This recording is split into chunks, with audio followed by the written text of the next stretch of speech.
Amigos, estamos aqui mais uma vez com o nosso programa Negros Online, uma realização da nossa Universidade Zumbi dos Palmares, uma referência em educação de inclusão e em criação de um ambiente antirracista na nossa sociedade. Todos bem sabemos que não basta não ser racista, é preciso que sejamos antirracistas, anti-intolerantes, anti-discriminação. E a Universidade Zumbi dos Palmares, além de preparar você para a sua vida e para a vida do Brasil, construção de uma nação com igualdade de oportunidades, está com um vestibular aberto, as inscrições estão abertas para o segundo semestre, você está convidado a se inscrever e participar, e estudar e se formar numa universidade que já mostra que é uma referência em todos os aspectos da nossa sociedade.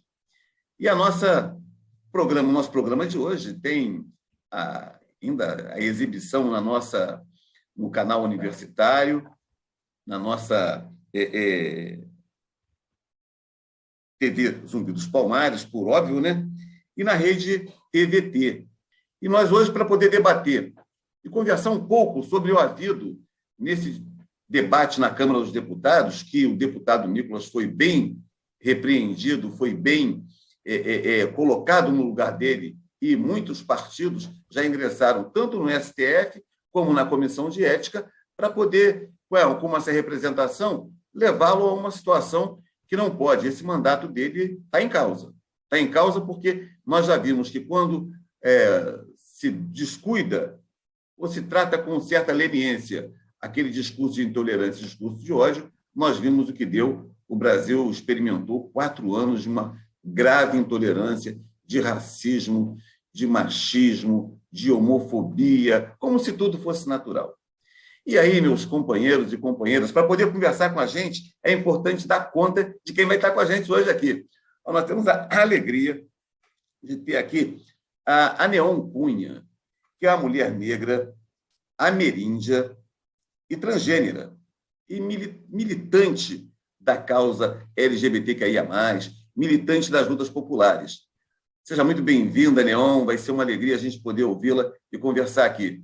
Temos também aqui o Tadeu Caçula, companheiro, faz doutoramento nas causas, em sociologia, um sociólogo, e vai conversar conosco aqui como isso tem rebatimento na nossa sociedade, como ele identifica isso. E, naturalmente, como é um tema que vem para poder tratar também da perspectiva do direito, nós temos aqui o nosso doutor Olegário Júnior, que vai trabalhar com a gente aqui esse tema. Vamos começar aqui, então, com a Neon.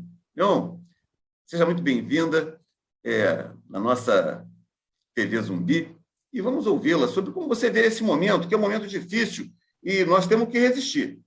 Eles não sairão vitoriosos disso, não. E como você vê, Lei 7.716 nele, punição ou sanção, cassação de mandato no Conselho de Ética da Câmara dos Deputados. Você com a palavra, vamos em frente. Boa tarde, prazer estar com vocês. Não vou me alongar muito nos cumprimentos, para a gente aproveitar o tempo curto nessa explanação. Não dá para falar só do Nicolas, a gente tem falado de uma Constituição Nacional. É bom lembrar que, há 200 anos atrás, mulheres negras não eram seres humanos nesse país. Então, é muito afrontoso e muito bem elaborado. Eu não acho que ele seja uma pessoa só impulsiva. Eu acho que é uma pessoa que construi, usa do artifício da comunicação, inclusive da imagem da comunicação, porque ele sobe com uma peruca loira. Isso é importante a gente ressaltar uma série de construtos que estão ali. Como é que você vê isso, Caçula? Sociologicamente, como é que a gente vai tratar disso na sociedade, na perspectiva de impedir que isso se repita? É com a cassação do mandato desse deputado? É com a representação no STF? É com a sociedade indo às ruas em atos públicos? Enfim, professor, Bom, primeiro, seu tom para a gente. Agradecer aqui ao convite, né, ao Xavier, agradecer também aqui a presença da Neon, do Olegário, prazer estar falando com você aqui também, Eloy, um companheiro de luta aí, de trajetória importante para a luta antirracista no Brasil, e dizer que esse é um tema muito sensível, Eloy. Esse é um tema que, infelizmente, nós ainda vamos nos debruçar sobre ele, porque nós temos ainda resquícios de todo o processo dos últimos 4 anos, em que a agenda neoliberal, a agenda de extrema-direita, a agenda fascista se instalou e criou aí um ninho, né, de fascismo que aí eles vão ainda continuar resistindo a todo esse processo da retomada da democracia. Então, é evidente que nós vamos ter não só o caso do Nicolas Ferreira, mas outros casos, como bem mencionou aqui a nossa companheira Neon, que vão tentar resistir ainda para poder manter essa agenda fascista que se instalou aqui no Brasil e que, sobretudo, também vai aprofundar a questão da misoginia, a questão da homofobia, a questão do racismo, né, que se acentuou muito nos últimos 4 anos. É evidente que precisa, obviamente, a Comissão de Ética e tudo que manda a nossa legislação que peça a cassação do mandato do Nicolas, para que sirva também como exemplo para que outros fascistas que ainda estão instalados, e a agenda, inclusive, e o número quantitativo de representação no parlamento dessa agenda fascista aumentou muito na última eleição. Então, para que, de fato, a gente tenha aí uma punição exemplar, para que outros grupos que estão instalados dentro do parlamento também observam que nós estamos atentos, atentas e atentas a essa questão, que a gente possa fazer um enfrentamento de acordo com como manda a lei, né? De fato, com a gente cobrando como sociedade civil, cobrando também os nossos parlamentares, que já entraram com representação, né? A bancada de esquerda entrou com uma representação importante, e que não fique apenas na representação, que de fato a Comissão de Ética e todos os órgãos competentes possam punir exemplarmente esse deputado, Nicolas Ferreira, para que, de fato, ele não possa utilizar um cargo público para poder fazer ataque transfóbico, ataque misógino contra as mulheres, contra qualquer condição que a gente pensa e que a gente enxerga com relação à diversidade que a gente tem na nossa sociedade. Perfeito, perfeito. Então, meu caro doutor Olegário, como é que você vê também... Você está com o microfone fechado, você vai abrir o seu microfone, mas como é que você vê esse cenário? A imunidade parlamentar, ela abarcaria esse tipo de manifestação de intolerância? Será que a gente vai ter esse Congresso se acocorando ao ódio e não agindo? Ou a gente vai ter alguma esperança que a Comissão de Ética possa tratar dessa ofensa da forma que ela tem que ser tratada, para que ela não se perpetue, não aconteça mais nenhuma vez? Bom, primeiramente, satisfação enorme estar com todos aqui na mesa, Caçula, Eloy, Neon, obrigado, Carlos Xavier, pelo convite. E antes de abordar essa questão, a gente tem que ter uma atenção à parte histórica, né? A Constituição de 88, ela é criada, ela é elaborada no período final da ditadura. E essa questão da imunidade parlamentar, ela foi incluída na Constituição justamente para se evitar de que você fizesse algum ataque às forças armadas ou aos militares, né, que eram que comandavam o país no momento, né? E a ideia de estar essa imunidade, o princípio era esse: eu posso falar abertamente porque eu não vou sofrer nenhum tipo de sanção. Com o passar do tempo, como muitas coisas aconteceram com essa Constituição, com o passar do tempo, essa imunidade ela foi desvirtuada, porque o cidadão chega lá no púlpito, tá, eu posso falar o que eu bem entender porque eu tenho imunidade. Mas o objetivo não é esse. O objetivo é para você ter uma imunidade, mas com uma coerência, né? Não é simplesmente cometer atos criminosos e tá, não vai acontecer nada comigo. O lado positivo é que a sociedade, de uma certa forma, acordou para isso. Porém, nós, como cidadãos, temos que ter um cuidado muito específico com quem vai nos representar lá. Porque, aí a gente faz toda essa pressão, todo esse movimento, representações aqui, judiciário ali, STJ, STF, mas quem vai julgar? Quem que vai levar essa petição lá? Como é que esse processo vai ser montado direitinho, né? E dificilmente vai ter a gente no STJ só tem o Benedito lá, o eminente ministro Benedito. No STF, tínhamos Joaquim Barbosa, não temos mais. Quem que vai juntar? Quem que vai estar lá? A sociedade brasileira ainda não foi às ruas. Eu queria ouvir a Neon, para poder... Como é que ela me diz isso na perspectiva do movimento social? O movimento LGBTQIA+, ainda não deu uma cara presente nas ruas para poder dizer fora Nicolas, fora racismo, fora homofobia, fora transfobia, muito embora todas as manifestações do movimento LGBTQIA+, sempre trabalham com essa bandeira e com a bandeira de direitos, com a bandeira civilizatória e humanitária. Mas eu quero dizer, nesse momento, em relação a alguma agenda de movimentação sendo construída? O que tem de efetivo, eu acho que foi o posicionamento da Duda Salabert, que é a principal vítima, da Erika Hilton. E eu vou dizer uma coisa, eu acho que não é o movimento LGBTQIAPNB+, que deve se articular. É o outro lado que detém privilégios. Eu fico me perguntando o tempo todo, de identificar o Nicolas é fácil. E os nossos companheiros de esquerda, que em nenhum momento contratam pessoas trans. Onde estão essas pessoas que também não estão se mobilizando na nossa grande discussão, quando você faz um ato para discussão, por exemplo, eu articulo junto a Marcha das Mulheres Negras de São Paulo, que são para todas as mulheres negras de São Paulo, sejam elas cis, trans, dos mais diversos tons de pele, das mais diversas orientações sexuais. Não existe uma pauta segregatória. Então, aquele nicho é só de mulheres trans? Não, é de todas as mulheres negras. Até porque inclusão é política de governo, de gestão. O que a gente está falando aqui é de pertencimento de uma classe social que ousa ascender a categoria humana. Então, assim, não é mais um trabalho só nosso, é das pessoas cisgêneras, como esse programa hoje, majoritariamente composto por homens cis, que deve reivindicar também a luta por essa pauta. Porque, assim, se a gente parar para pensar que 151 pessoas trans, especialmente mulheres trans e travestis negras, 80%, foram executados no ano passado. Por que este movimento não estava sendo articulado? Porque a ANTRA está aí, a Associação Nacional de Travestis e Transexuais, eu sou a própria vítima. A pergunta é outra. Quem é que segura na minha mão quando eu caio? Quem é que vai para o corre junto quando eu caio? Porque eu já sou vítima constante. Eu já sou o alvo demarcado por uma sociedade. Agora a pergunta é, quem vai colocar o corpo junto com o meu na vanguarda, no pelotão da frente, que deste país, a Constituição da Democracia, ouso a dizer que o pelotão de frente sempre foi de mulheres negras. Eu estou aqui no ABC para concluir minha fala. Eu estou aqui no ABC, eu tenho 53 anos, 41 anos trabalhando em gestão pública, eu vi a transformação sociopolítica desse país. Quando a luta metalúrgica estava ascendendo, os policiais passavam e falavam, naquela casa nós não vamos porque só tem coisa de mulher. Porque as mulheres estavam na frente das casas fazendo as reuniões para proteger esses companheiros metalúrgicos. A democracia desse país permeia a luta de mulheres negras desde sempre.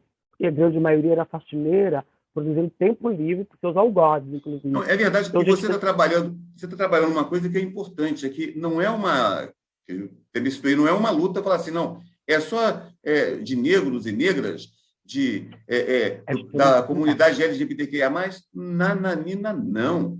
Essa luta é da sociedade, é uma luta civilizatória, é uma luta humanitária, que está em causa. É uma luta contra o ódio, é uma luta para poder inspirar a construção de uma sociedade, como o presidente Lula fala, nós temos muitas legislações, precisamos construir novos valores, um novo ser humano, construir uma sociedade com amor. O amor está de volta. Então, meu caro caçula, como é que você vê também esse olhar, né? Que a gente temos que... Ninguém larga a mão de ninguém. 1 mais 1 é sempre mais que 2 para poder construir um novo valor, uma nova sociedade, né? A sociologia trabalha muito isso historicamente, né? Como é que a gente entende muito esse universo? Como é que você vê isso tudo chegando a gente para poder resistir, combater a intolerância? Como é que você vê isso? Bom, primeiro eu quero só me aquilombar na fala da Neon e faço assim muito coro ao que ela falou. É uma luta de todas, todos e todas. Acho que não cabe só o movimento LGBTQIA+, chamar a atenção para isso, ir para as ruas e também colocar os nossos corpos cis nessa luta, porque essa é uma responsabilidade de todas, todos e todos. Então, acho que a fala dela foi brilhante e bem incisiva nesse sentido, né? Acho que é um movimento de todo. Eu vejo também uma grande movimentação nas redes sociais. Hoje as redes sociais têm funcionado também como um vetor importante para poder colocar pautas e debates importantes. Eu vejo que alguns movimentos têm chamado a atenção da cassação desse misógino, né, que é o Nicolas Ferreira, no sentido de criar mobilizações que têm dado certo, né? Espero que, de repente, a gente, para além das redes sociais, possa também ocupar as ruas, porque a rua é o grande lugar de transformação política e social do nosso país. E também uma outra questão, Eloy, que é fundamental, a gente precisa trabalhar no combate, no enfrentamento, a questão da naturalização do racismo. A naturalização também da homofobia. Essas naturalizações que se acentuaram, inclusive, nesse último período político e institucional do nosso país, fez com que, de fato, a gente relaxasse um pouco no processo do enfrentamento, porque ficamos num limbo, numa dúvida sobre quais os rumos que a sociedade migraria para o país, sobretudo nessa última eleição. Nós estávamos ainda meio apreensivas e apreensivos no sentido de saber se essa agenda neofascista continuaria à frente do comando do nosso país. Então, a desnaturalização é um processo fundamental. Quando a gente pensa que todas essas facetas, todas essas deformações sociais são construções sociais, cabe a nós também desconstruir essas facetas, desconstruir essa questão do que é o racismo, desconstruir a homofobia, desconstruir a misoginia e reconstruir uma nova realidade social para que, de fato, todas as nuances de possibilidade de ascensão dessas deformações sociais sejam veementemente combatidos, sejam veementemente enfrentados para que a gente não tenha condições de ampliar e de dar espaço também para que essa agenda neofascista se instale e que continue resistindo, né? Para que, de fato, pequenos grupos, né, que são pequenos grupos mesmo, né, de fascistas que ainda estão tentando resistir e fazer a manutenção dessa agenda deplorável que a gente viu e presenciou e participou enfrentando, né, nos últimos 4 anos. Então, de um olhar, de uma perspectiva sociológica, é esse lugar de não naturalização, de desconstrução, porque é uma construção social, sociológica, e a gente reconstruir uma nova narrativa. Acho que o que Neon traz é fundamental para que a gente possa colocar isso como um mantra, né? Temos que compreender que todas essas deformações sociais é uma construção que a gente precisa trabalhar pela desconstrução e reconstruir uma nova perspectiva de relação social no nosso país. Perfeito. Agora, isso aí, nós temos uma jornada de trabalho aí pela frente. Doutor Olegário, 581, 513 congressistas. A esquerda tem 100 e poucos. Desses 513, não chega nem a 150. Pedreira, né? É preciso a gente olhar isso. Nós temos que abraçar cada parlamentar de esquerda. Eu não me associo de nenhuma forma a fazer considerações ou reparos, a menos que se ele tiver uma conduta racista. Se algum tiver uma conduta racista, aí nós temos que dar madeirada nele. Mas, do contrário, nós temos que só exaltar. Nós precisamos aumentar a nossa representação de esquerda lá. O problema ou a solução está antes da eleição, em quem você coloca lá, sendo de direita ou de esquerda. Mas se eu tenho alguém de direita com uma pauta que vai me favorecer, por que não? Claro que a esquerda, se não fosse a esquerda, talvez muitos dos meus não tinham feito nem faculdades, certo? Se não fosse a esquerda, muitos não teriam nem faculdades. Então, o problema já começa antes, né? Em quem você coloca lá. Ultrapassada essa questão, o que a gente tem aí? A gente está com esse quadro, com esse Nicolas. A gente nem ainda falou nos outros ruins, que eu nem cito o nome também, nos coisas que estão lá, que também estão fazendo coro para eles. Então, o que a gente tem que fazer? A mobilização social é fundamental, porém, a gente tem que levar as causas para o judiciário. Entupir de ação lá. Porque não dá para a gente sofrer qualquer ato criminoso e deixar passar. Porque se não chega no judiciário, eles vão falar, mas espera aí, são 54% de autodeclarados negros no país.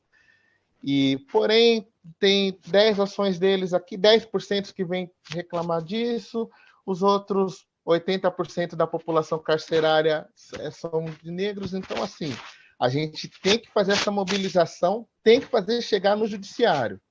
E as defensorias estão preparadas para isso.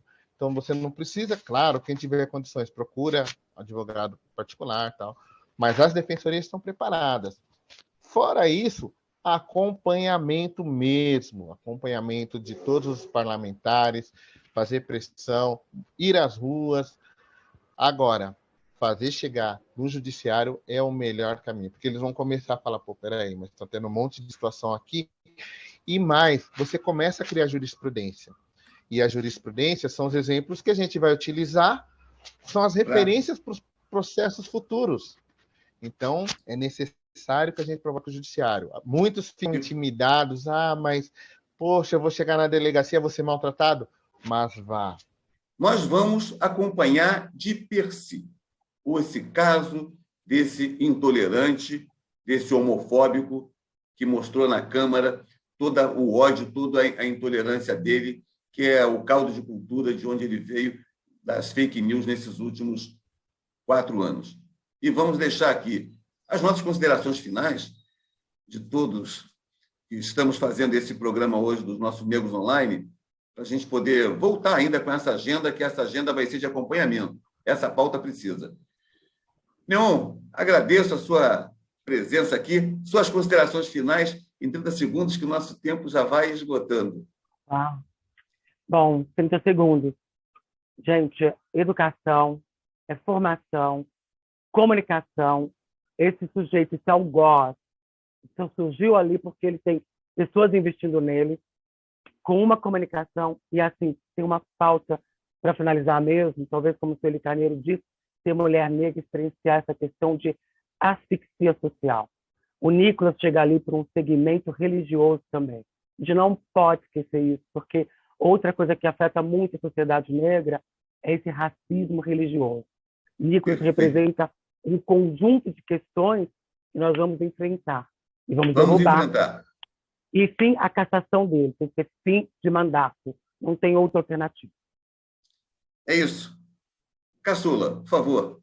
Eloy, uma alegria estar aqui com vocês. Finais. Uma alegria estar aqui com vocês. Pena que por um tema tão ruim, né, tão desnecessário como esse, mas estamos aqui para poder refletir, debater, desconstruir e apresentar uma nova perspectiva de relação social do nosso país. Agradeço também aqui a participação da Neon, do Olegário, Xavier, toda a equipe do Negros Online, e dizer o seguinte, né, eu vou muito nessa linha da educação também, porque, segundo o nosso grande pensador, um dos grandes sociólogos que nós temos aqui em São Paulo, inclusive no Brasil, que é Florestan Fernandes, ele diz o seguinte, abre aspas, né, faça a revolução nas escolas que o povo faz a revolução nas ruas, fecha aspas. Então, essa é a revolução que a gente precisa na educação para que o povo possa ir para as ruas e reivindicar nossos direitos. Até a próxima. Perfeito, maravilha, maravilha. Educação, educação. Doutor Olegário, manda as suas considerações finais. O nosso tema é muito tenso, nós vamos voltar a esse tema. Aqui na Zumbi dos Palmares não tem tema que fique escondido ou que vá para baixo do tapete. Retornaremos, com certeza. Suas considerações, professor Olegário. Bom, um tema muito complexo mesmo. O Nicolas e outros representantes da direita não deveriam estar onde estão. E no que a gente puder, a gente tem que fazer uma mobilização para tirá-los de lá, sim, de forma legal, de forma como a lei determina, porque senão vão desfazer lá na frente. Então, faça da forma legal. E agradecer a dividir essa banca honrosa aí com a Neon, com o Tadeu, Xavier pelo convite, né? E gostaria de voltar outras vezes, porque para até mesmo tratar sobre esse tema ou alguma coisa semelhante, porque tem muita coisa para falar e, infelizmente, o nosso tempo é curto e não dá. Mas muito obrigado a todos aí pela presença, né, pelo convite, e no que precisar a gente está à disposição. Maravilha. E a educação e a informação é tudo, tá? Educação e informação é tudo. A Neon fechou com chave de ouro quando ela trouxe a palavra que abre os caminhos da educação. E educação na nossa Zumbi dos Palmares. Nosso programa se encerra com um gosto de queremos voltar ao tema, queremos voltar, continuar conversando sobre os temas da nossa comunidade negra, sobre os temas do Brasil. É isso. Até o próximo encontro do nosso Negros Online, da nossa Zumbi dos Palmares. Um abraço, abraçafro a todos e todas, e vamos continuar na luta, vamos continuar acompanhando.